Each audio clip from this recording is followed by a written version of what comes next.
आहार, उपकरण, ज्ञान, औषध, करुणा जैसे महान कार्यों में सराहनीय सहयोगी परिवार। स्वर्गीय श्रीमती रमाकांत जैन की स्मृति में पुत्र श्री मनीष जैन, पंजाबी बाग, नई दिल्ली। श्रीमती संतोष जैन, समस्त परिवार, रोहतक। लक्ष्य वेयर हाउस, चंडीगढ़। श्रीमान जय कुमार जैन, श्रीमती उषा जैन, मुंगावली, जिला अशोकनगर। श्रीमती त्रिशला जैन, दिल्ली।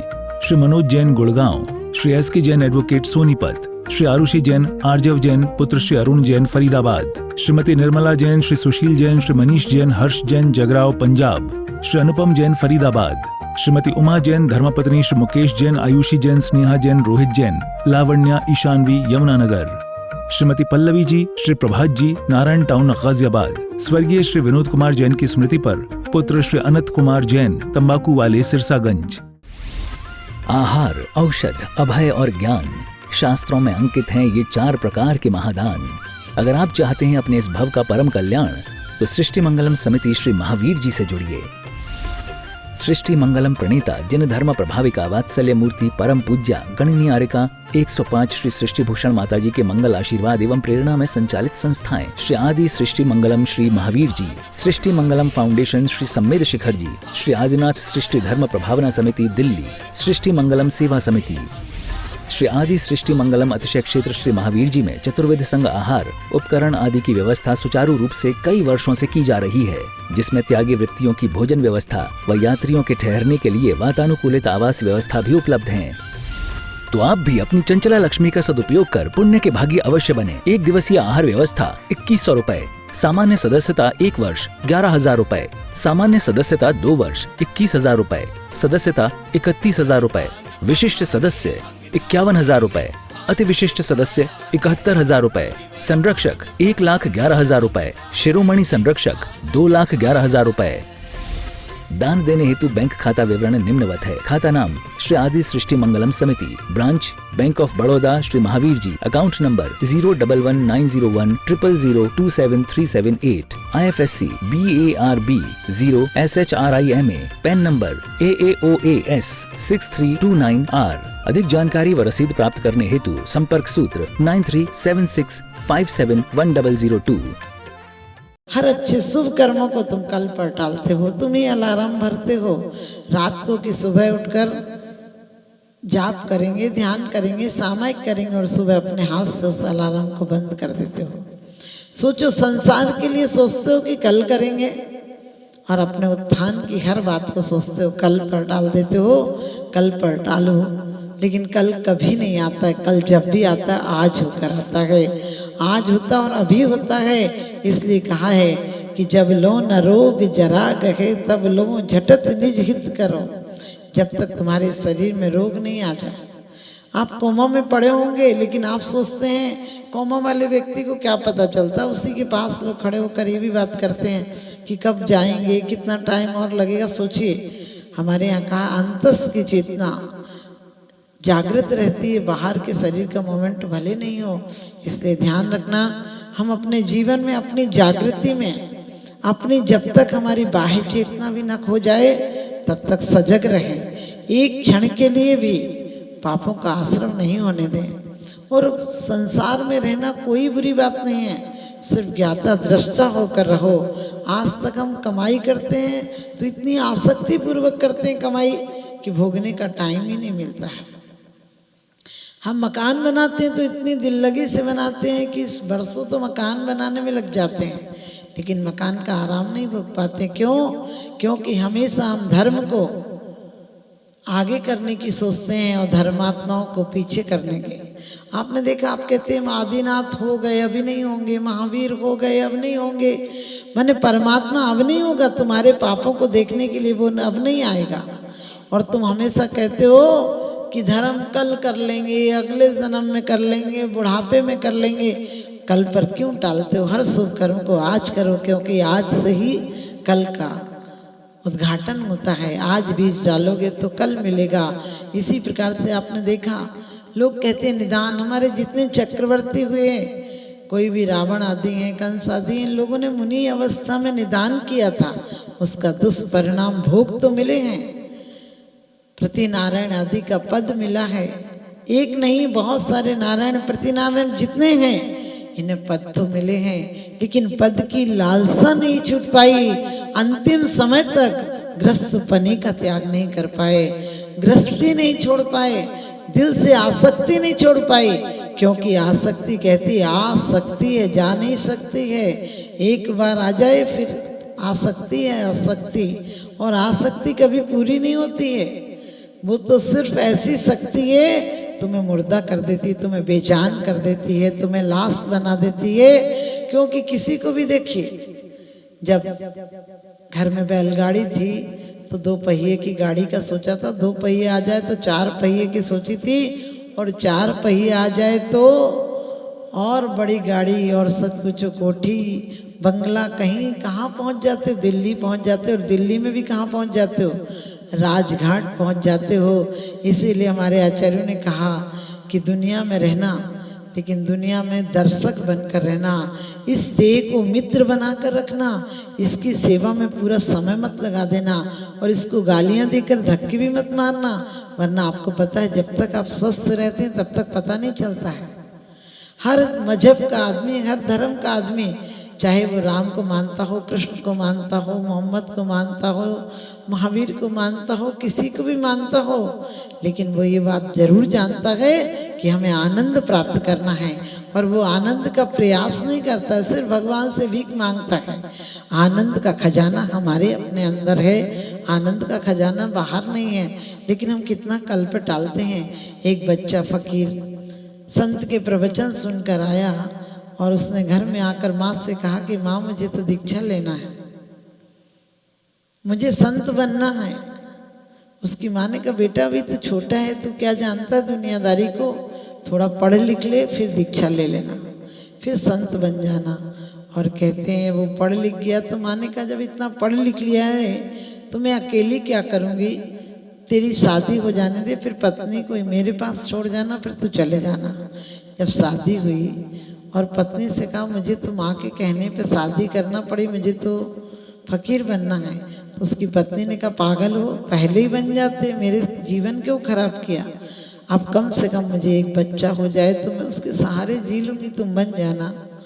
जब बच्चा हो गया तो पत्नी ने कहा अरे बच्चा हो गया, इसकी परवरिश कौन करेगा, आप कम से कम इसे पढ़ा लिखा जाइए फिर चले जाइएगा।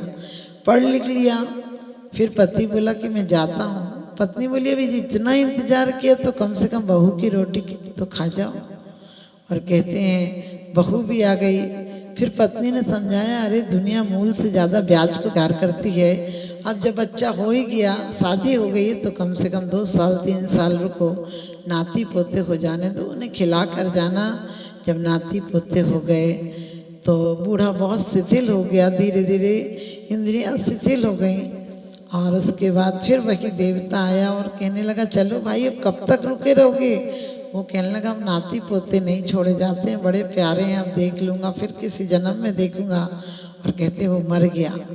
जब कुत्ता हुआ तो फिर उन्होंने कहा, वो देवता आया और कहने लगा अब तो चलो कुत्ता हो गए हो तुम। कहने लगे जब मेरी बहू और नत बहू लड़ती है तो बड़ी खुशी होती है, वो कहती कि वो बैठा तेरा बाप, और मेरी बहू कहती वो बैठा तेरा बाप। तो मुझे लगता पहले तो मैं सिर्फ अपने बेटे का बाप था, अब तो 2 का बाप हो गया, बड़ी खुशी होती है।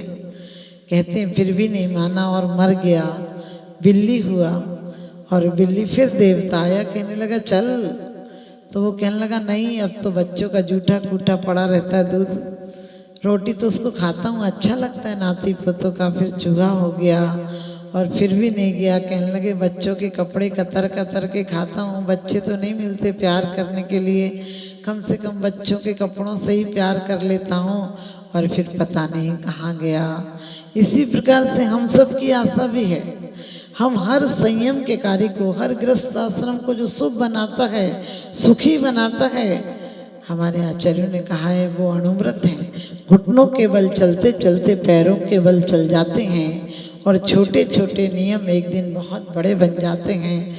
लोग सोचते हैं गृहस्थ में रहना है तो बहुत कठिन साधना है। मैं कहती हूँ हमारे एक महावीर के सिद्धांत ऐसे हैं, क्योंकि महावीर के सिद्धांत पर जो चल जाएगा उसका ग्रस्त आश्रम भी सुखी हो जाएगा।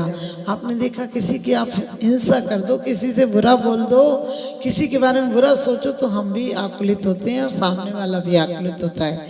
हमारे महावीर ने यही तो कहा है कि हिंसा मत करना, अहिंसा पर चलना, तुम भी आनंद से रहना, दूसरों को भी रहने देना।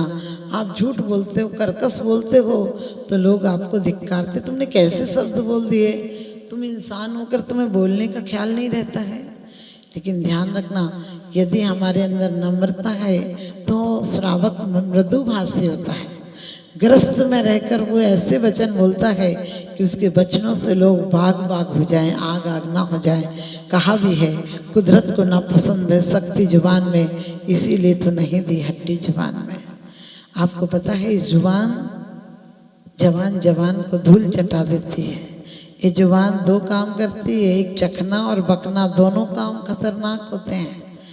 चक्कर भी कैसी कैसी चीज़ों को खा लेते हैं जिनको नहीं खाना चाहिए, जिनमें कितने जीवों की हिंसा हुई है उनको खा लेते हैं। और जुबान से ऐसा बोलते हैं कि कहते हैं गोली का घाव भर जाता है, बोली का घाव नहीं भरता है। इसलिए हमें क्या बोलना, कब बोलना, कितना बोलना, किससे बोलना।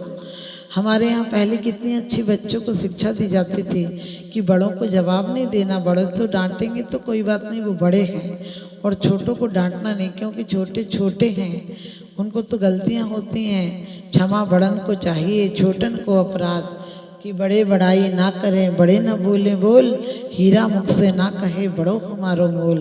ऐसी शिक्षाएं दी जाती थी।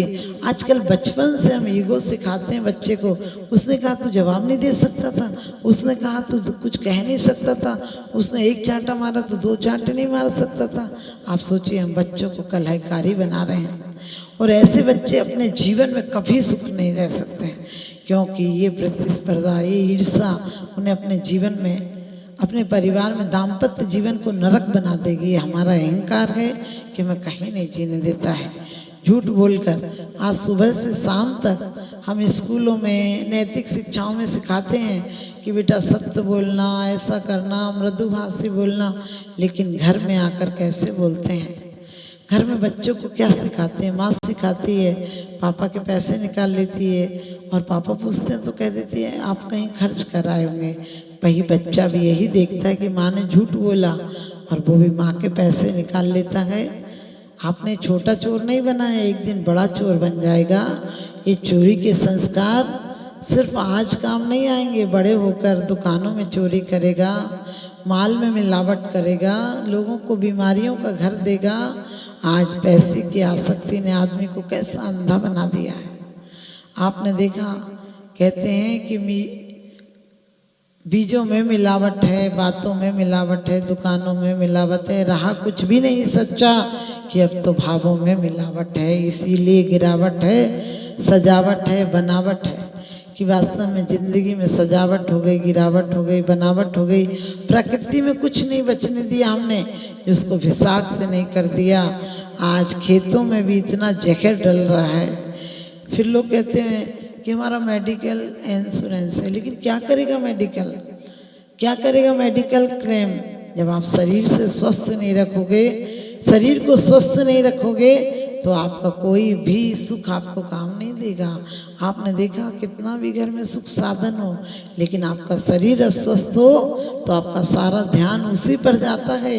क्या करोगे इन कोठी बंगले और डुल्लफ के गद्दों का, जब नाक ना रही तो नथनी का क्या करोगे, जब साख ना रही तो मानवता का क्या करोगे। तो आप सबको चाहिए कि झूठ, चोरी मिलावट आदि कर रहे हैं। आप सोचिए कौन सी चीज़ों में हम मिलावट नहीं कर रहे हैं। आज हर चीज़ों में, काली मिर्च में, धनिया में, लाल मिर्च में, सब में मिलावट आ रही, और ऐसी ऐसी मिलावटें जिससे किसी की जान भी जा सकती है। हमारे यहाँ महामारियाँ जैसी बीमारियाँ हुई, उसमें भी लोगों की धनाशक्ति ने कैसे कैसे इंजेक्शन, कैसी कैसी दवाइयाँ दी कि जिससे लाखों लोग मौत के घाट उतर गए। धिक्कार है इनको, इंसान कहने में भी शर्म आती है।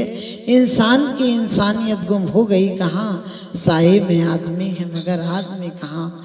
तो ध्यान रखना, कुशील आज आप सामान खरीद कर नहीं लाते हैं, दिलों में वासना का भूत खरीद के ले आते हैं। एक दंत मंजन से लेकर कोई क्रीम हो, गाड़ी हो, बनियान हो, कोई भी चीज हो, आपने देखा आज जो चीज पर्दे में रखी जाती थी वो पोस्टर की चीज बन गई। और दुनिया में इतनी वासना का प्रचार है कि साधना कदम रखने में भी, साधना को कदम रखने की जरूरत भी जगह नहीं छोड़ी हमने। और परिग्रह तो क्या कहना, जिसके पास बेईमानी से आए, झूठ से आए, चोरी से आए, तो हम सोचते बहुत परिग्रह हो गया। अरे परिग्रह 9 ग्रह अपनी जगह होते होंगे, लेकिन परिग्रह अपने आप में महाग्रह है। आप सब नवग्रह की पूजा करें या ना करें, अपने जीवन में परिग्रह से हटें, परिवार में रहें, परिवार न होने दें, यानी परिवार अपने ऊपर मोह का भार ना होने दें, अपनी आंखों पर मोह की पट्टी ना बांधें। अब ग्रस्त में रहते हुए दुनिया से अलग रहें, ग्रस्त में रहते हुए भी दुनिया में अपनी मेहमान बनकर रहें। एक ग्रस्त जीवन में आप सुखी कैसे जी सकते हैं, ये हमारे यहाँ अणुव्रत, गुण व्रत और शिक्षा व्रत बताए हैं, जो कि ग्रस्त जीवन को सुंदर, सुसज्जित और संस्कारित मेहमान बना सकते हैं। आप सब अपने जीवन को मेहमान बनाएं, हमारा यही आशीर्वाद। विश्व पटल पर जैन धर्म की प्रभावना करने वाली ममता की साक्षात प्रतिरूप परम पूज्य गुरु माँ आर्यका रत्न 105 श्री सृष्टि भूषण माता जी, जिनकी प्रेरणा व मार्गदर्शन से अनेकानेक पुण्य के कार्य किए जा रहे हैं। माता जी के आशीर्वाद से सिद्ध क्षेत्र, अतिशय क्षेत्र एवं महानगरों में सेवा के पुनीत कार्य भी किए जा रहे हैं। अनेकानेक आध्यात्मिक पुण्य के कार्य, साधुओं के आहार, विहार, औषधि एवं उपकरण आदि की व्यवस्थाएं सुचारू रूप से कई वर्षों से की जा रही है। श्री महावीर जी चांदनपुर में आज एक ऐसे ही आदर्श को स्थापित करते हुए सृष्टि मंगलम नामक संस्था स्थापित है, जिसकी प्रेरणा सरल सहज बना, जिनका सदा मुस्कुराता चेहरा, प्रशस्त मुद्रा, गणनीयारिका सृष्टि भूषण माता जी की पावन प्रेरणा से यह क्षेत्र का, यह स्थान का, संस्था का निर्माण हुआ। और बहुत ही सुंदर व्यवस्था के अंतर्गत दिगंबर संत अथवा त्यागी व्रती जो इस क्षेत्र पर आगमन करते हैं। सृष्टि मंगलम भवन, मुख्य मंदिर के सामने वाली गली, श्री महावीर जी। यात्रियों के लिए वातानुकूलित कमरे उपलब्ध हैं एवं त्यागी वृत्तियों को भोजन की व्यवस्था है। संपर्क सूत्र 1 लाख से अधिक राशि देकर संरक्षण आदि पद प्राप्त कर सकते हैं। साथ ही छोटी राशि दान करके भी पुण्यार्जन कर सकते हैं। आप अपनी दान राशि दिए गए निम्नलिखित बैंक खाता विवरण में जमा करा सकते हैं। अधिक जानकारी हेतु संपर्क सूत्र